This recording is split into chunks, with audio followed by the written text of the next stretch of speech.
Bonjour tout le monde. Donc après avoir passé en revue l'ensemble des notions fondamentales qui régissent la structure de la matière, on se retrouve aujourd'hui pour un nouveau chapitre qui s'intitule Le noyau et les rayonnements. C'est une introduction à la mécanique quantique. Donc à l'issue de ce dernier, vous serez en mesure d'interpréter le spectre de l'atome d'hydrogène grâce au modèle de Bohr, de différencier le modèle de Bohr de celui de la mécanique quantique, de présenter l'équation de Schrödinger qui régit l'évolution temporelle des systèmes physiques, comprendre que les échanges d'énergie entre lumière et matière se produisent par quanta d'énergie et obéissent à la loi de conservation de l'énergie, de quantifier cette dernière et enfin d'introduire et d'appliquer la notion d'orbital atomique. Donc, dans ce premier titre, dans cette première vidéo, nous allons parler de l'évolution historique du modèle de l'atome. Au début du 19e siècle, Dalton, qui s'intéresse à la matière, pense qu'elle est formée de grains infiniment petits en forme de boule, comme vous le voyez sur cette photo, en forme de boule de billard, impossible à casser, appelés atomes.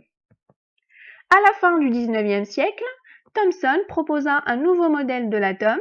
Il le décrit comme étant une sphère électriquement neutre, remplie d'une substance chargée positivement dans laquelle les électrons sont figés. Figés qui veut dire qu'ils ne bougent pas, ils sont immobiles.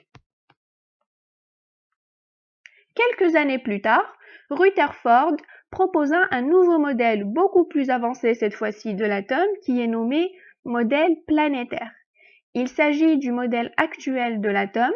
On le nomme modèle planétaire par rapport au fait qu'il nous fait penser au système solaire avec en son centre un noyau où des charges positives et des électrons y gravitent tout autour.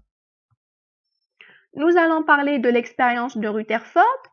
Ce dernier, pour prouver l'existence du noyau, il bombarde une feuille d'or de 0,1 micromètre d'épaisseur avec un faisceau de particules alpha positives. Il observa alors que certaines rebondissent de façon anormale. Il conclut donc à l'existence de particules chargées positivement dans l'atome d'or qui repoussent les particules alpha. Ces particules sont confinées dans une petite partie de l'atome appelée noyau.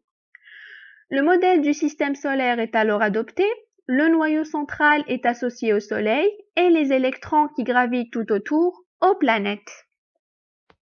2 années après, Bohr proposa une évolution du modèle de Rutherford selon laquelle les électrons gravitent toujours autour du noyau, mais cette fois-ci selon des orbites bien précises.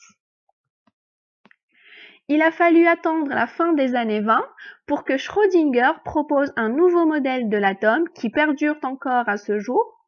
Dans ce modèle, l'atome est constitué d'un noyau central autour duquel les électrons y gravitent aléatoirement. C'est ce qu'on appelle le nuage ou bien le cortège électronique.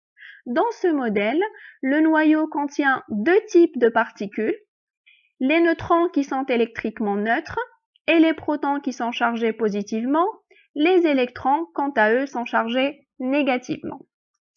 Sur cette diapo, l'image que vous voyez est sans doute la plus réaliste de l'atome tel qu'on le connaît actuellement, avec un noyau au centre autour duquel gravitent des électrons de façon aléatoire qu'on nomme nuage ou bien cortège électronique. Merci de votre attention, on se retrouve dans une prochaine vidéo.